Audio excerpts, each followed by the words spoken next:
Welcome back to another episode of Broke Up, Not Broken. I'm your host, Jamie Lima, and founder of Allegiant Divorce Solutions, where we help people prepare for, navigate, and recover financially from divorce.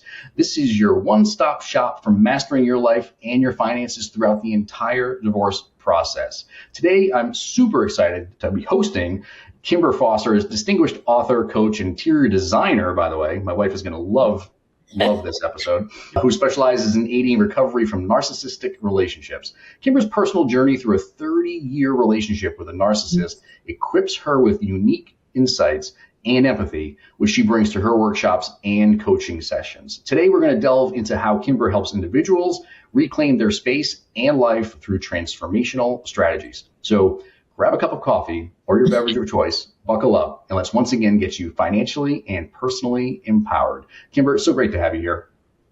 Thank you for having me. You're welcome. It's good to see you. As we were preparing for our conversation here today, and as I was leading up to this conversation and getting ready to record with you, putting your bio together and that intro, that word narcissist just stood out to me like a glowing red, like warning sign, red light type of thing, right?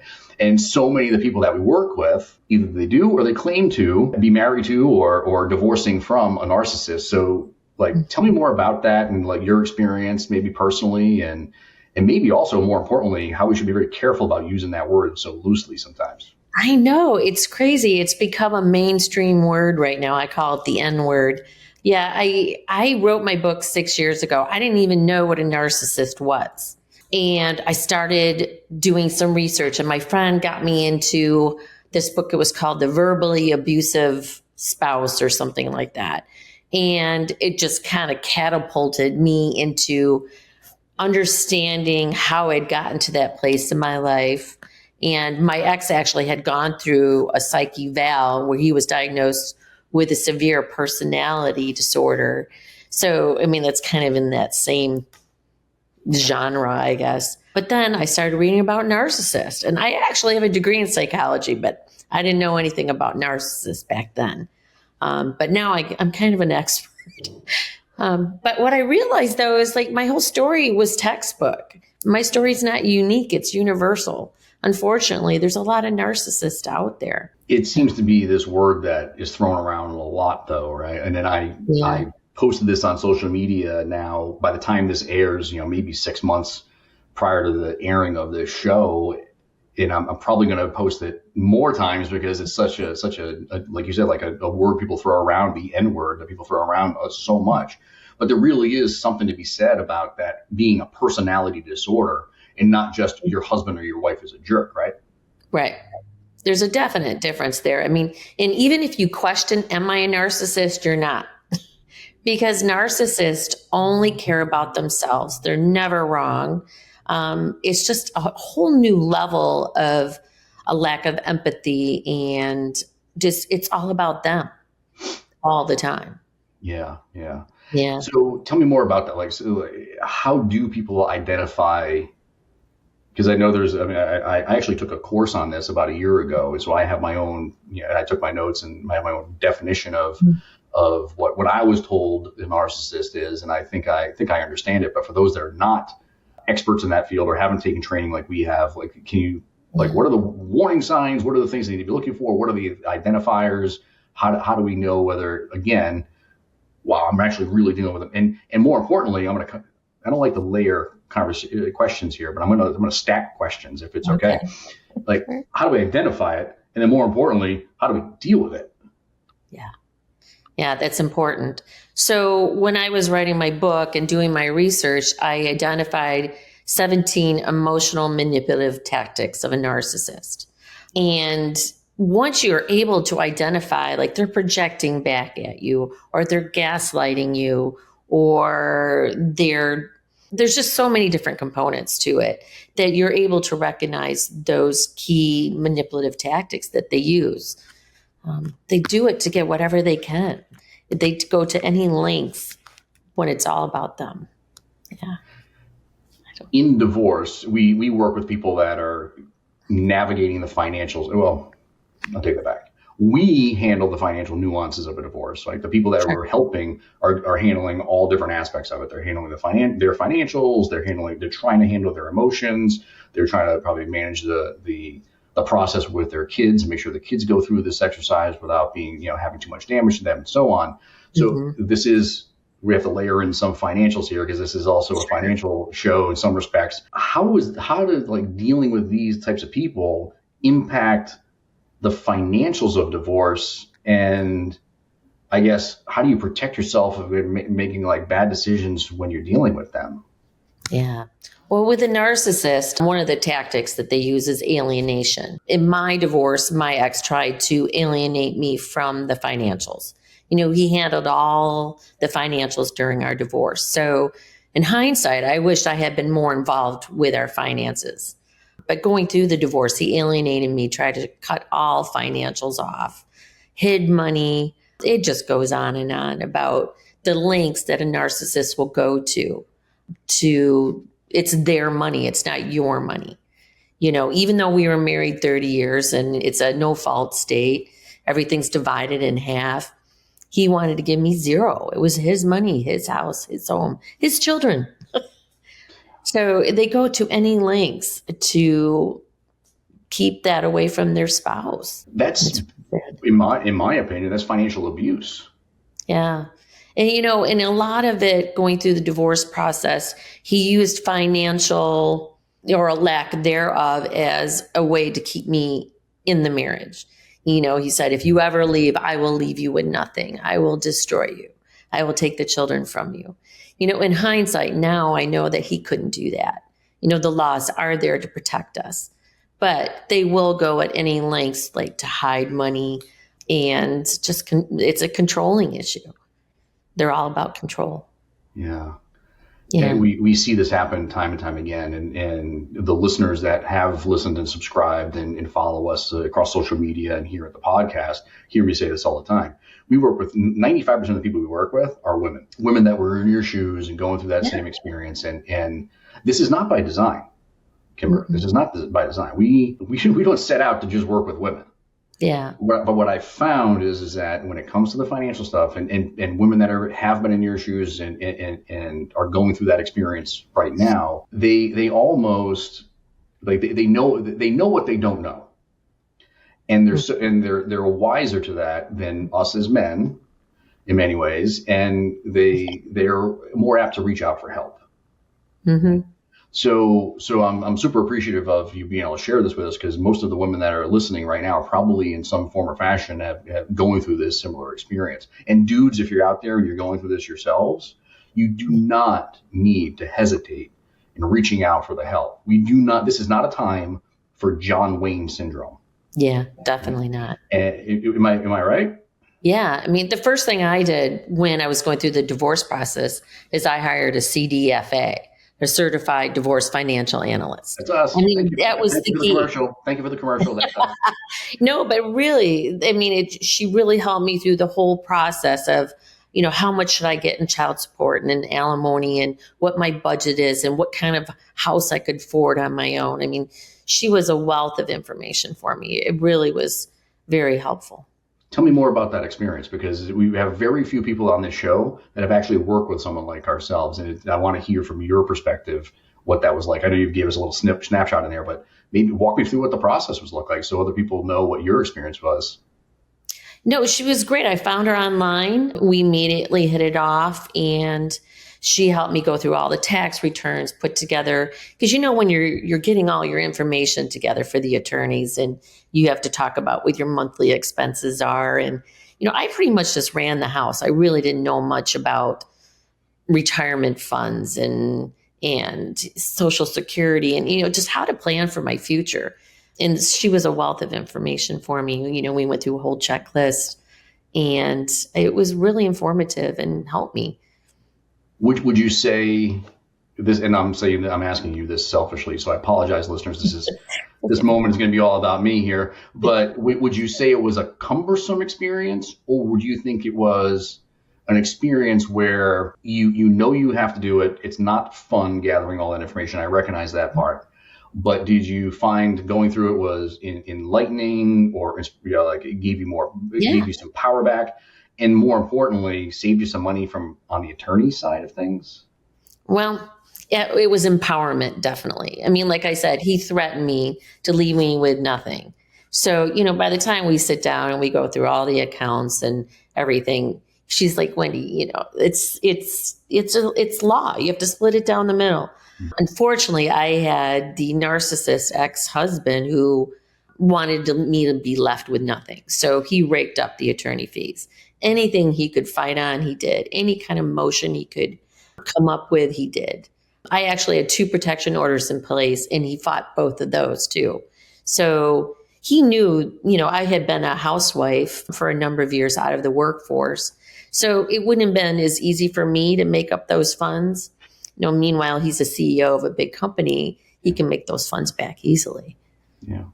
The reason why I'm asking is because what we've found historically speaking is that if we can be there to support you on the financial side, and you let your attorneys or your mediator or your even your divorce coach, if necessary, help you on the managing the legal side and the emotions that go along with it, and getting you through the divorce process, through the court system itself, we can often save significant amount of monies for you as the client, because it's like any other scenario. Like, the specialists are going to do the work faster, more effectively, more efficiently, and probably at a lower cost. Yeah, it takes a team. And that's where, if you listen to some of the shows, that's where I say all the time, like, it's where you create team you. And it may seem counterintuitive to hire someone like myself along with an attorney and a divorce coach and your therapist, but you need all these people. This is an investment in your future self. And if everybody works cohesively together, you're going to come out on the other side in a much better place, and probably with more money in your pocket than had you let your attorney do it alone. Would you agree? Oh, definitely. Yeah. I mean, my CDFA didn't charge me hourly like my attorney. Yeah. Because anytime you call that attorney, it's like cha-ching. So 100%. Yeah, we do hourly, but we don't nickel and dime, and we don't do every text message, every phone call, every email. We just 9 times out of 10, it's like, not billable.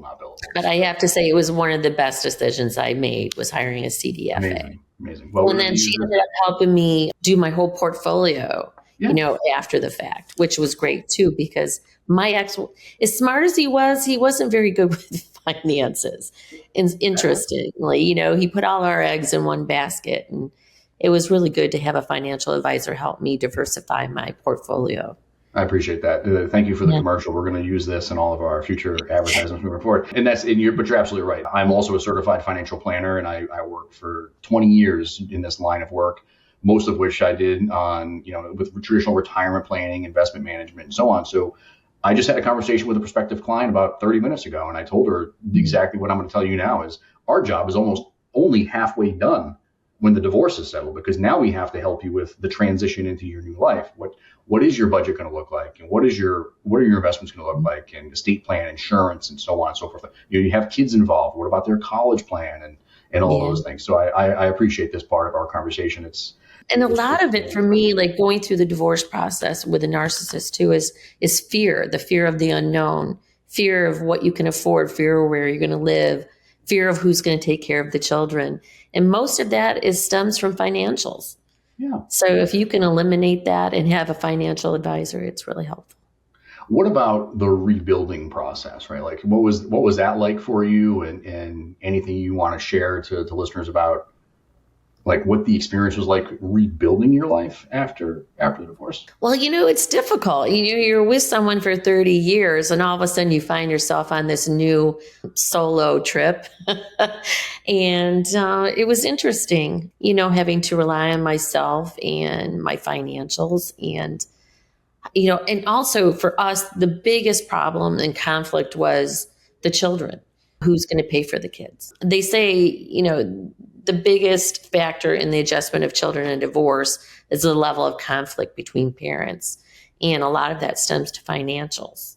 Mm-hmm. So I did a lot of research. I even created a divorce checklist to help your listeners and my readers about what to include when it comes to the children, because there's so many things that aren't included and that leads to conflict, and the children are put in the middle as a tug of war with money.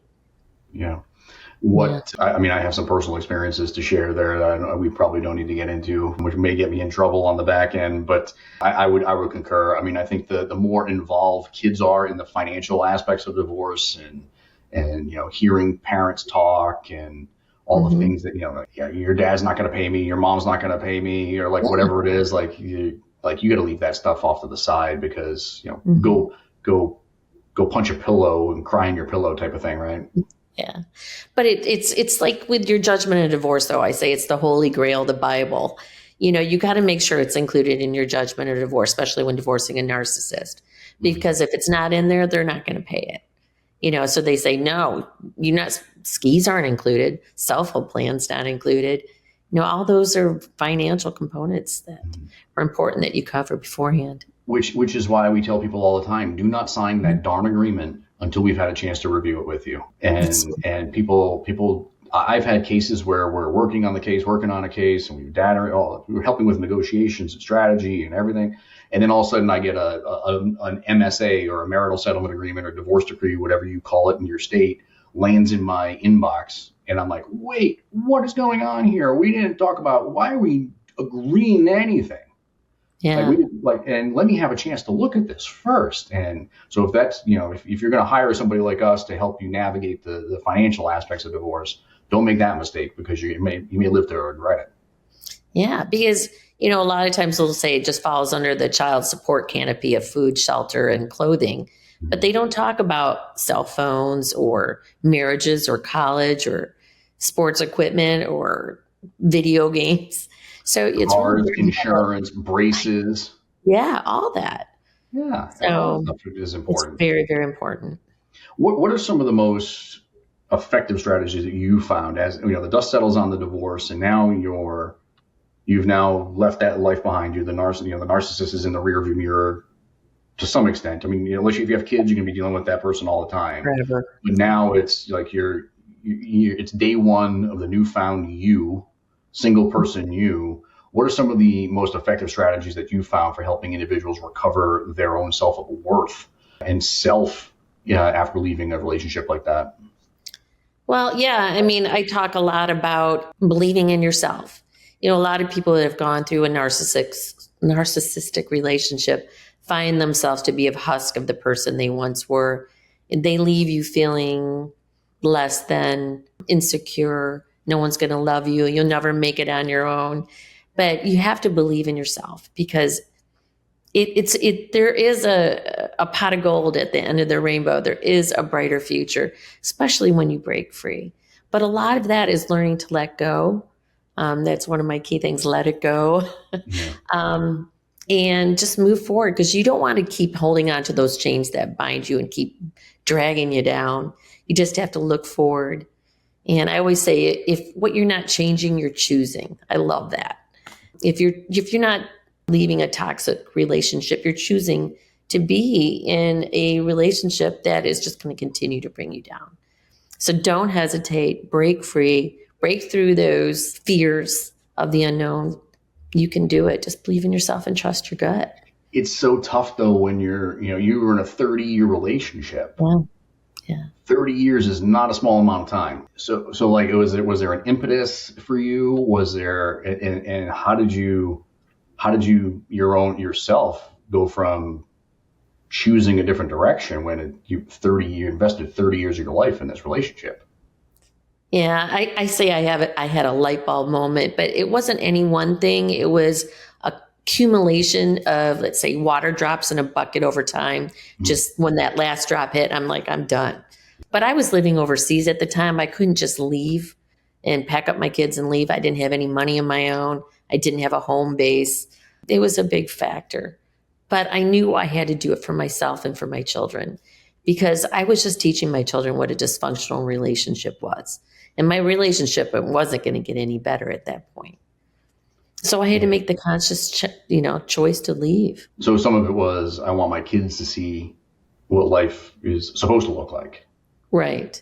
I didn't want to keep teaching them what a dysfunctional relationship is. Yeah. But at the same time, I had to be able to take care of myself. And I was so depressed and really just, I was struggling. You get to that fight or flight, Mm-hmm. and I got to that point. I was there. I had to save myself Yeah. in order to care for my children. Yeah. I remember there was always this thought in my head every time I was driving home from work where it was like, my window of happiness is closing.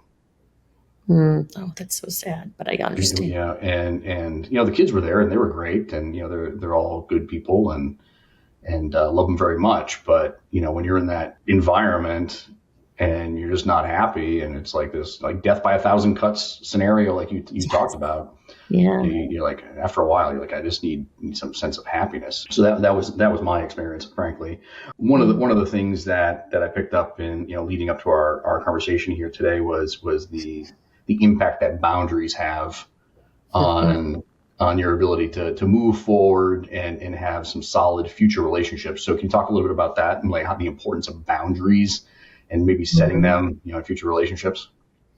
Yeah, well, that is something I struggled with. And I recognize that as one of my key elements into the divorce process was I was a people pleaser. I always was. So I did whatever anybody wanted to make sure everybody was happy and didn't want to step on any eggshells or ruffle the feathers because I was always afraid of his wrath and how it was going to affect everybody. But in hindsight, I realized that I neglected to set those boundaries from the start. And then, and every time we would get pushed back a little more and pushed back a little more. So, that was a big, big part of my struggle there. But how did that impact you moving forward with future relationships? It's a process. We have to take little steps, step by step, and stick up for ourselves and take ownership of who we are and who we know we can be. Yeah. One of the, I know you also talk about environment and how that can impact your healing and your ability to move on and so on. And as you can tell by my interior design skills, we spend a lot of time at Home Goods. I'm only kidding. I do too. I love that store. Oh, well, you and my wife will hit it off. And when she listens to this, we'll give her a little shout out. Love you, Dawn. She listens to every single one of these episodes. She must be so tired of hearing my voice at this point. But environment really does impact your ability to heal and move on and kind of have that Zen-like experience that we're looking for, right? I mean, so as, is that more about like building an environment for the kids? Is this environment for you? Is this environment for everybody? Like, talk to me more about that, because I am not an interior designer.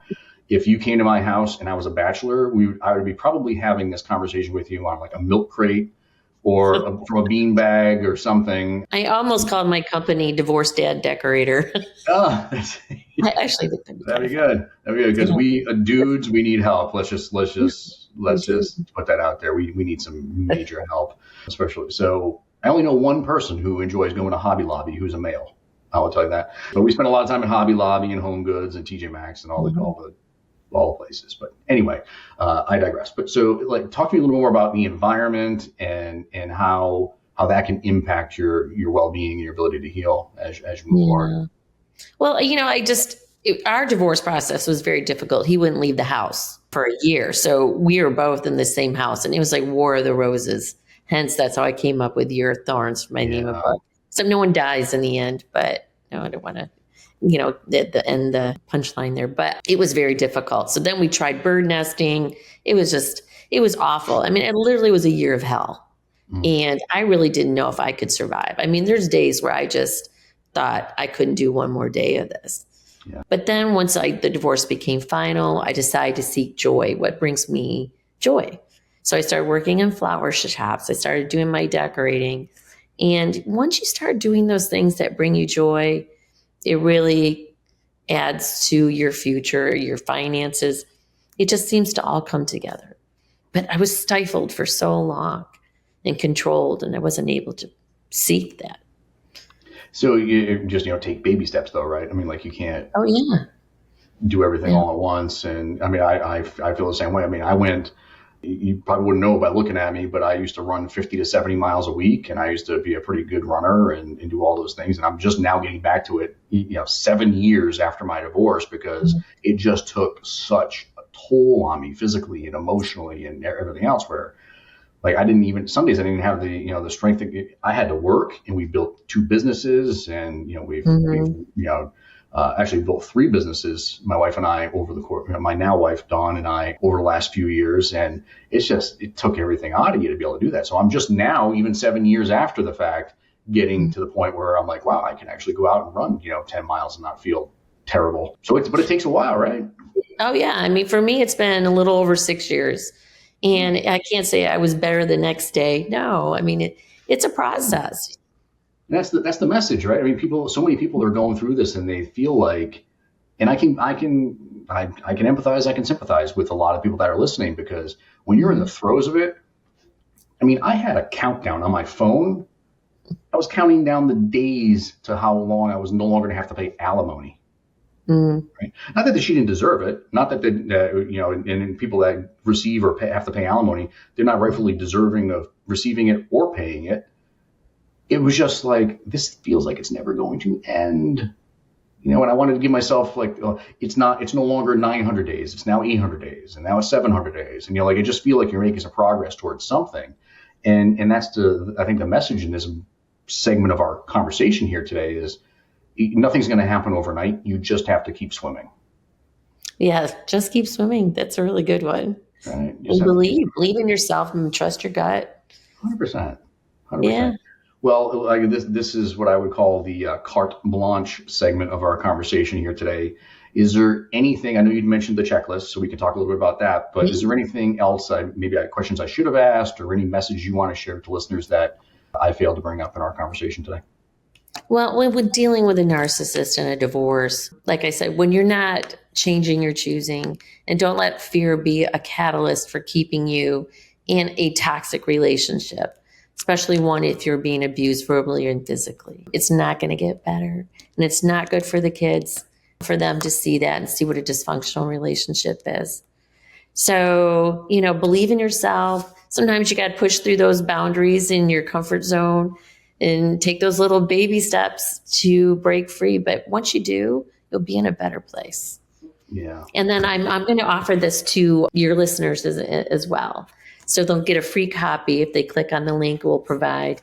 They can get a free copy of my divorce checklist, which is a really good itemized list of what you need to include in that judgment of divorce that a lot of the typical divorce judgments don't include.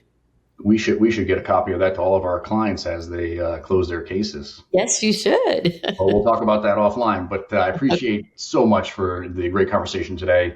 I was a little nervous about bringing up the N word, like you mentioned, because I wasn't sure where we were going to be able to take that, or maybe what our listeners would glean from that conversation. But I think it's important to bring up, and we have to certainly be careful about how loosely we're using that word. And I really appreciate you, Kimber, for sharing your profound insights and empowering strategies with us today. For those that are looking to learn more about Kimber's work or to join her claimed workshops, visit our website, yearofthorns.com. And remember, if you're navigating your own challenges and need support on the financial side of your divorce, Allegiant Divorce Solutions is here to help. You can visit our website at allegiantds.com to get expert advice and book a call with us, complimentary and confidential conversations. We have 30-minute calls scheduled all day long with people just like you who need the help. Don't forget to subscribe to our podcast for more inspiring stories and practical advice. And until next time, stay strong and empowered on your journey to recovery.